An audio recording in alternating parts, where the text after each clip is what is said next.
eng rojih so'zlarga ko'ra Payg'ambarimiz sollallohu alayhi vasallam fil yilida tug'ildi.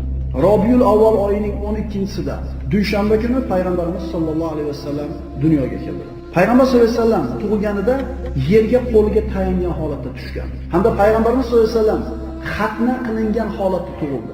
Kindik tomiri kesilgan holatda tug'ildi. Arablarning odatiga ko'ra qozon yoqib qo'yishardi. Abdul Muttolib mana shunday bir karomatlar bilan nabirasi tug'ilganidan keyin nabirasini qo'lga olaman deb qaraganda qozon qoq o'rtasidan bo'linib ikki tomonga yiqilayotgan. Payg'ambarimiz osmonga qarab yotgan.